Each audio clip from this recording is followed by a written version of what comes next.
What if the man who promised you a future rejected you for something you could never change?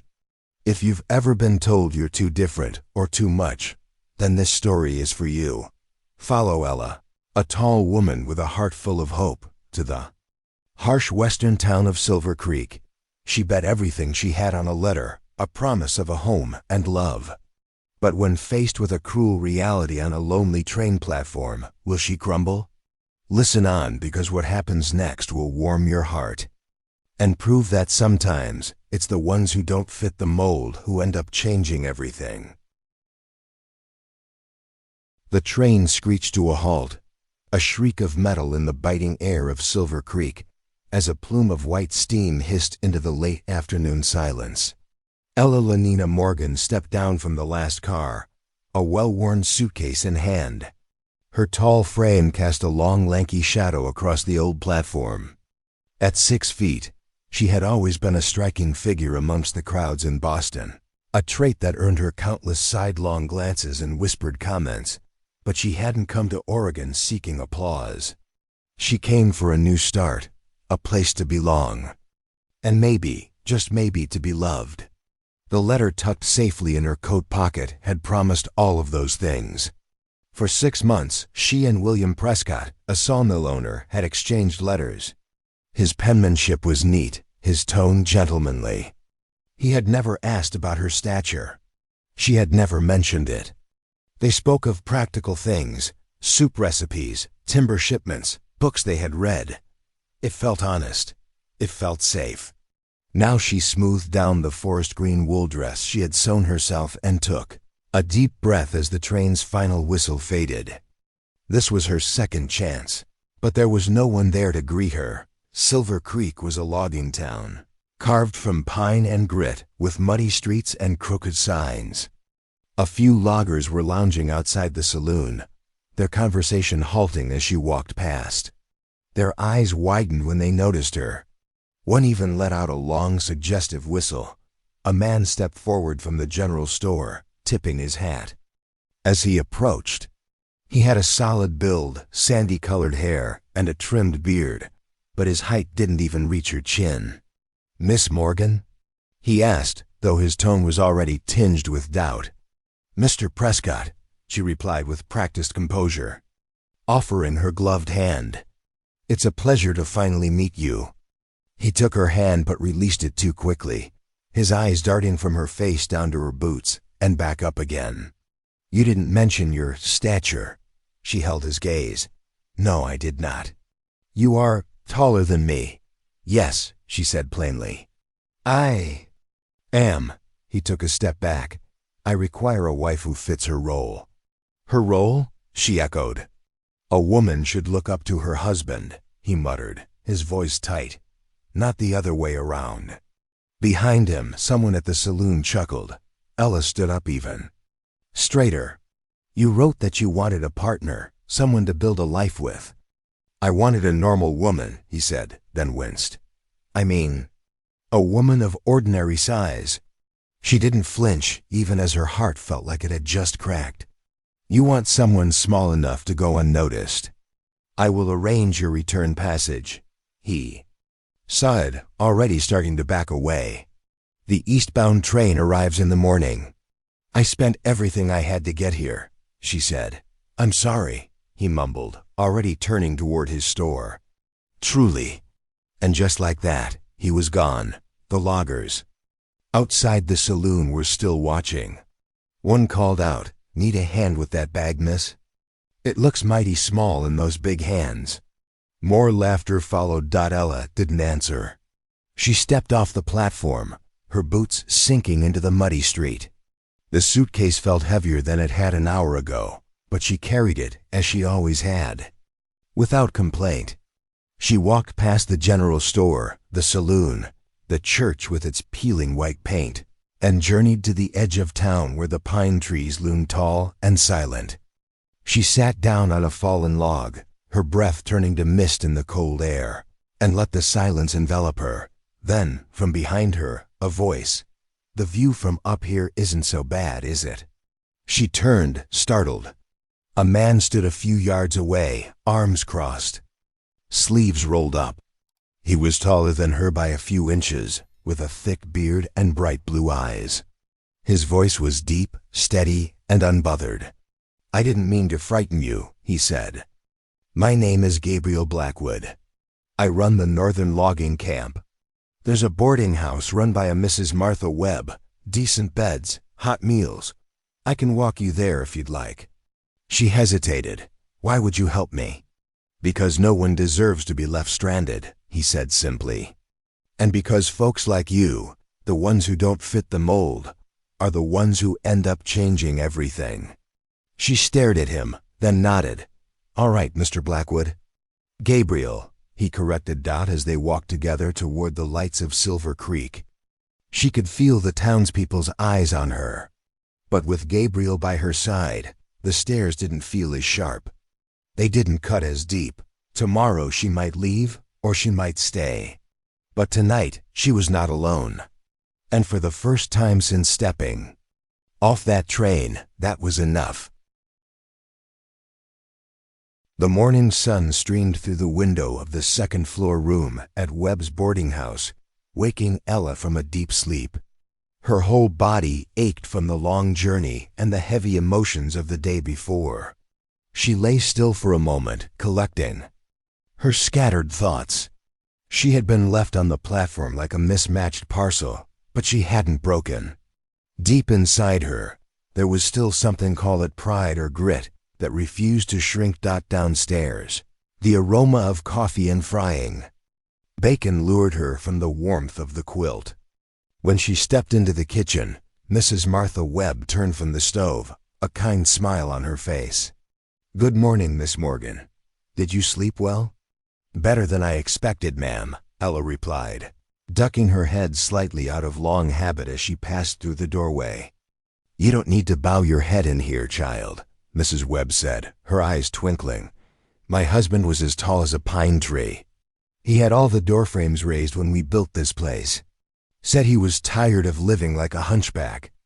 Ella stood a little straighter. Such thoughtful consideration was rare. "Thank you," she said quietly. They ate together, a meal of eggs, bread, and black coffee. Afterwards, Mrs. Webb wiped her hands on a dish towel. "So what's your plan?" Ella looked down at her empty cup. "To stay for now, at least. I have sewing skills, mainly practical garments. I can earn my keep." Mrs. Webb didn't hesitate for a second. "The little room off the back porch used to be my sewing space. It's yours now, good light, decent space. I'd be glad to see it used again. I wouldn't want to impose." "Don't be silly," Mrs. Webb interrupted, waving a hand. "Besides, my winter coat needs mending, and I no longer have the patience for those fine stitches." By mid-morning, Ella had unpacked her sewing kit and transformed the dusty room into a modest workshop. She ran her fingers over the bolts of fabric. She'd brought from Boston sturdy wool, cotton, a few scraps of calico. There was work to be done. Word spread quickly. By noon, 3 women had stopped by with dresses needing alterations. Mrs. Peterson, the town's former seamstress, appeared with a shawl and failing eyesight, muttering, "My hands are no good anymore." "But you've got sharp eyes and steadier fingers." As she was taking measurements, a familiar figure darkened the doorway. "Miss Morgan," Gabriel Blackwood said, removing his hat. Ella straightened up. "Gabriel, I thought you had returned to your camp." "I'm on my way. Just stopped by to see if you were still in town." "I am." "Good." A pause. "Are you planning on staying for a while?" "I might." Gabriel nodded. "Then I have a proposition. My men tear through their gear like wildcats. Up north, no one can sew a straight line. We could use a skilled seamstress." Ella blinked. "Are you offering me a job?" "I'm offering you steady coin for repairs. It could be good business." "That's very generous." Gabriel shifted slightly, looking faintly embarrassed. "It's not generous, just smart. You have a skill, I have ripped shirts. A fair trade." She smiled. "All right, we have a deal." Before he left, Gabriel paused. "There's a church social next Saturday. The whole town shows up. It's a good place to meet folks, maybe take some orders. Are you going? It's not usually my scene, he said. But maybe this time will be different. Ella watched him walk away, tall, solid, and as quiet as a tree. The following days passed in a flurry of fabric and thread. Women brought worn dresses. Men brought shirts split at the seams. Mothers arrived with torn overalls clutched in their tired hands. Ella worked with a rhythm she hadn't realized she missed. Still, the whispers hadn't stopped. In the saloon, they called her the giant seamstress. The whispers followed her on every street, but she held her head high. She always had. One evening, as she was sewing the lining of a coat, Mrs. Webb poked her head in. "That Mr. Blackwood," he sent word. "Says one of his men will be by next week with a bundle of repairs." "So soon?" Ella asked, surprised. "He told thee. Boys, it's the best stitching west of Portland. You've got yourself a fan." Ella looked down at her work, a smile forming on her lips. She didn't have a husband, no longer had a home back east. But here, in a pine-framed corner of Oregon, she had needle, thread, a purpose, and perhaps the beginning of something else. Not a love story, not yet. But the very first lines. Saturday arrived with a sky so blue it looked as if it had been scrubbed clean. The church social was the talk of Silver Creek, pie tables stretching from one end of the hall to the other, fiddles tuning up by the pulpit, and the scent of roast chicken already wafting from the open windows. Ella stood before the mirror in her room at Webb's boarding house, her hands smoothing the fabric of her best dress, a deep burgundy wool piece with copper embroidery at the collar. It wasn't new, but it was hers. Sewn by her own hands, it fit her perfectly, strong at the seams, both practical and proud. She pinned her hair up, leaving a few soft curls to frame her face, then stared at her reflection. No corset, no stooping, just a tall woman in a good dress, ready to be seen. When she walked into the church hall, the room quieted just a bit. She was used to that. She had grown up with that kind of silence, the kind that filled a space whenever a woman didn't quite fit expectations. But now, for the first time, it didn't sting. Let them stare. A few people nodded, some whispered. Some smiled with the polite surprise reserved for tall women who carried themselves as if they belonged. Mrs. Martha Webb swooped in like a great ship under full sail. "You look magnificent," she whispered. "You're going to make them regret every word they ever said behind your back." Ella laughed, the tension slipping away like thread from a needle. "That's not the goal." "No, but it's a wonderful bonus, Mrs. Webb said with a wink. For an hour, Ella moved through the crowd under Mrs. Webb's guidance, meeting the townspeople. The doctor, the schoolteacher, the widow from the post office. They asked about her sewing, complimented her stitches. One woman, whose eyes were level with Ella's shoulder, leaned in and said, "You know, I could never reach that top pantry shelf." "You're a blessing already." Then the music seemed to stop. Or maybe it just faded, because Gabriel Blackwood had stepped through the door. Tall, broad, dressed in clean trousers and a pressed shirt that still looked slightly out of place on him. But no one noticed the discomfort. He looked as if the forest itself had put on its Sunday best, and he was looking straight at her. He crossed the room with slow, steady steps. A few people nodded to him. No one dared stop him. "Miss Morgan," he said when he reached her side, "you look well." "As do you," she said, her voice unexpectedly soft. "I didn't expect you to come." "I thought I might," Gabriel replied. "Didn't say I wouldn't." That was him. Understated, blunt, and entirely sincere. They talked, drifting toward the edge of the room where candlelight flickered over the hardwood floor and the fiddle music started up again. The Reverend greeted them both with warm enthusiasm, nodding. Toward the dance floor. Gabriel looked at her. "Would you care to dance?" Ella hesitated. "It's been a while." "Then we'll be rusty together." She placed her hand in his. It fit. They moved slowly at first, finding a rhythm. For once she didn't have to look down. Their eyes were level. Their steps matched.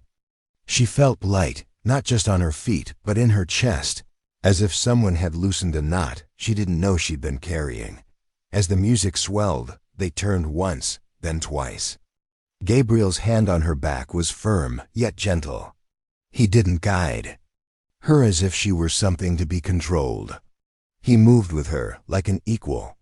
"You're staring," Gabriel murmured. "I'm not used to this," she admitted. "Most men can't handle dancing with a tall woman." Gabriel raised an eyebrow. "Most men are fools."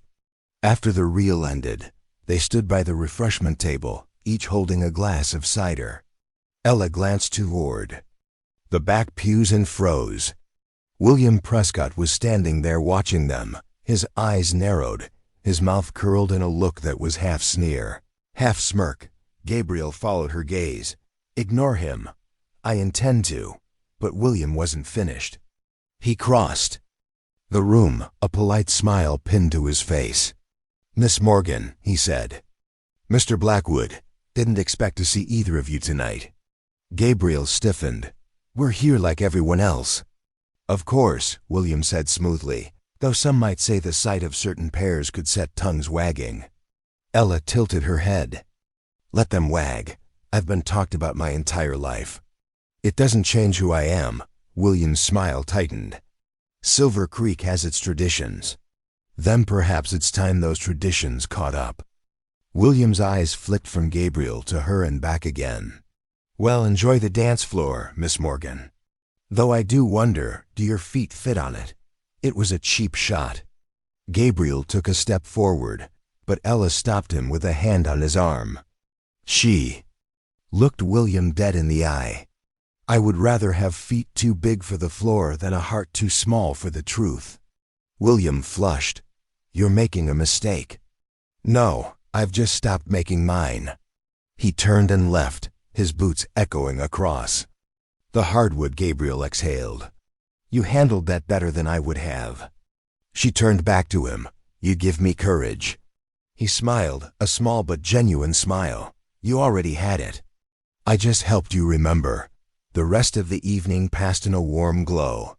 Fiddle music, conversation, and the vibrant buzz of something that might have been the beginning of love. As they stepped out into the cold night air, Gabriel walked her back to the boarding house. The moon hung low over the pines, casting silver light on the snow-dusted rooftops dotted the gate. He paused. "Thank you for the dance. Thank you for showing up," she said. "It meant more than you know." Gabriel looked at her, something like reverence in his eyes. "You are remarkable, Miss Morgan."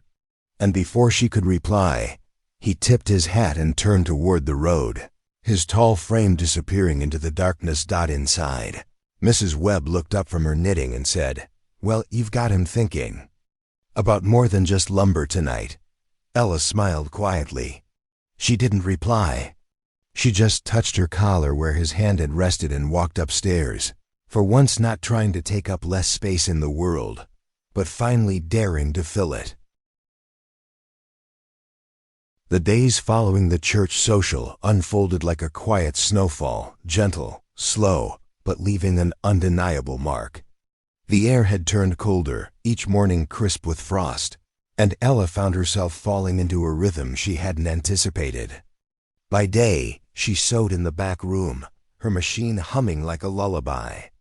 Orders came in faster than she could fill them, but it wasn't just work that filled her time. Gabriel had returned to the northern camp after the social, and his departure left a strange quiet that settled over Ella's days. He had left a note, neat handwriting on a thick piece of paper. "You dance better than most men I know can swing an axe. I'll be back in a week. Until then, keep standing tall." She kept the note tucked in her pattern book, reading it more often than she would admit to anyone. A week passed, then two. The second Saturday came with a snowstorm, the kind that warned of a long winter ahead. The town hunkered down, fires lit in every hearth, chimneys coughing gray smoke into the sky. Mrs. Webb Never one to be rattled by weather, made a venison stew and kept a pot of tea hot all day. Ella helped with chores and tried not to glance out at the road too often. He had said he would return today, but the road remained empty by evening. As the wind howled and the snow fell ever heavier, worry crept in. Ella sat by the parlor window, her hands still from her sewing, staring out into the thick white curtain that had swallowed the town. Then came the knock. 3 sharp raps on the front door. Mrs. Webb answered it, revealing a young man, one of Gabriel's loggers. His face was red with cold, snow caked on his boots and sleeves. "Miss Morgan?" he asked, his eyes scanning the room until they found her. "Yes," she said, already rising. "It's Mr. Blackwood. There's been an accident." The words hit her chest like a gust of wind. "He's alive," the logger added quickly, "but hurt bad. A tree slid, caught him and his horse on Raven Ridge. He got the other men out, but didn't make it clear himself." Mrs. Webb was already grabbing her medical bag. Ella didn't ask any more questions.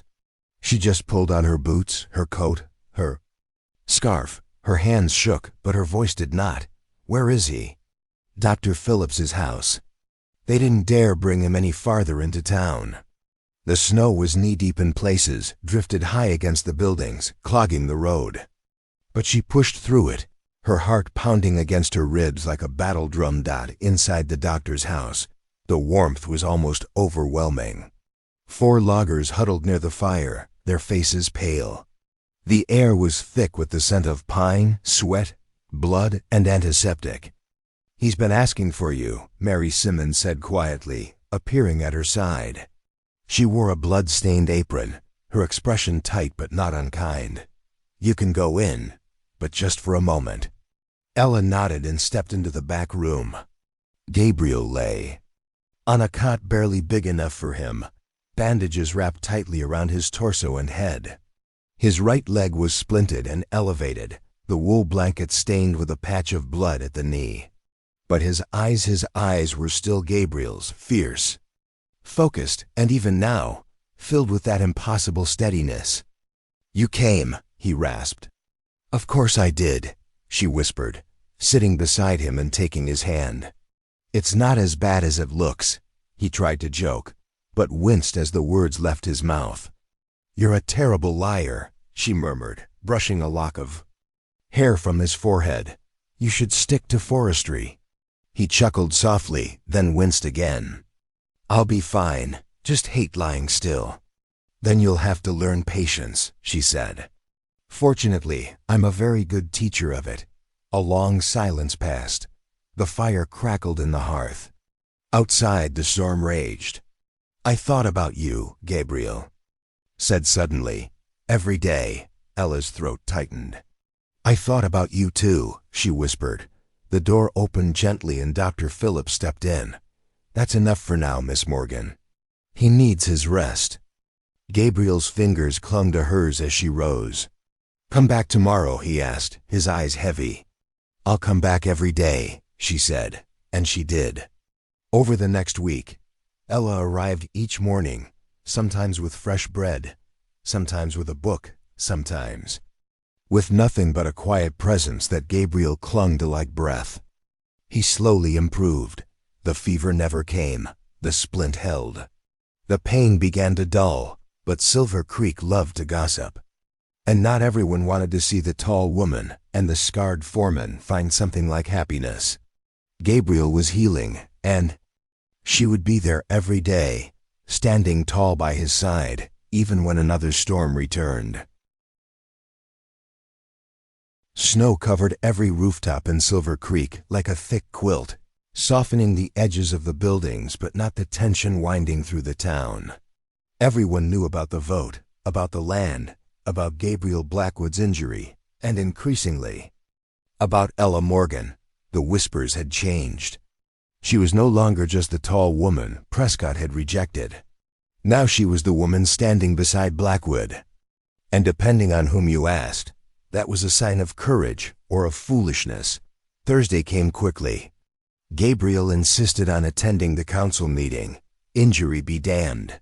Ella didn't argue. She just made sure his crutch was steady, his coat was warm, and that the 4 loggers escorting him knew to keep anyone from getting in his way. The town hall was packed.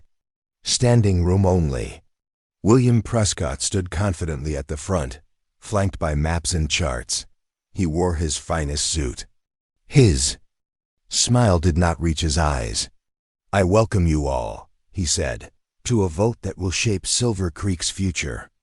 Gabriel was wheeled to the front in a modified chair, his injured leg extended. He looked pale, but his voice was strong when he finally spoke.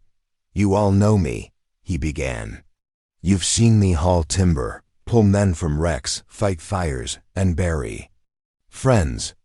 I don't wear expensive suits or know how to flatter, but I know this land, and I know when it's being sold off too cheaply for too little gain."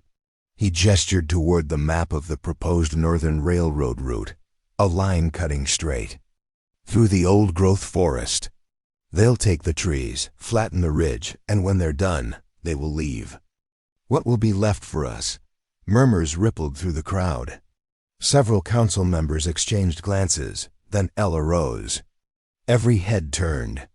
She stood taller than anyone else in the room, not just physically, but in her presence. "I came here as a stranger," she began, her voice clear. "I was rejected before I could even unpack my suitcase. But I stayed, because some things are worth standing tall for." She looked at Gabriel, then back at the crowd. "This town doesn't need fast money. It needs vision, sustainability, and integrity. You have a man here who has bled for this community, who understands the balance between the forest and the future. If you turn away from that, you are not just cutting down trees.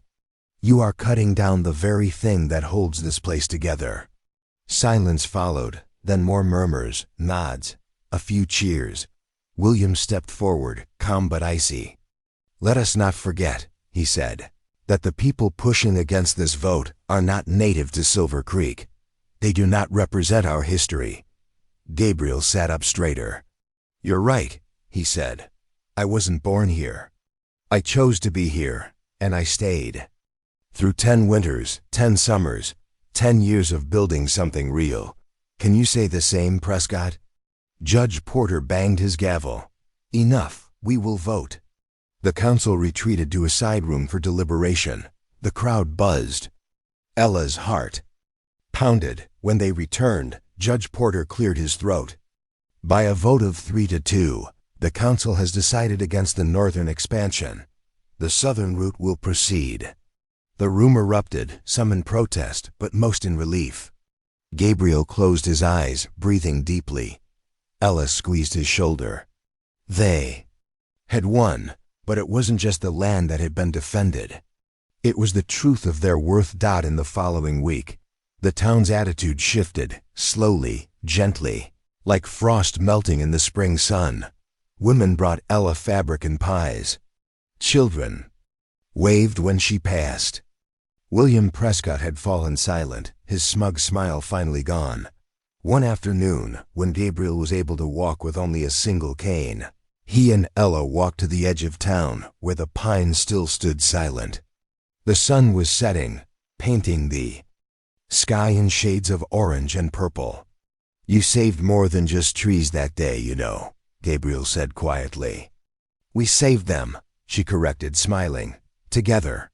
He stopped, turning to face her. The reverence of a stranger was gone, replaced by the familiarity of a partner. "Ella," he said, using her first name so simply for the first time, "I thought I came here to build a sawmill. But maybe I was just staying put waiting for you." She looked into his blue eyes, the eyes that had seen her from the very beginning. Here, under the shadow of the tall pines, she was not an anomaly. She was part of the landscape. She had found a place where her height was not a curse, but a promise. A place where she had no need to bow her head. And as Gabriel reached out and took her hand, she knew she was home.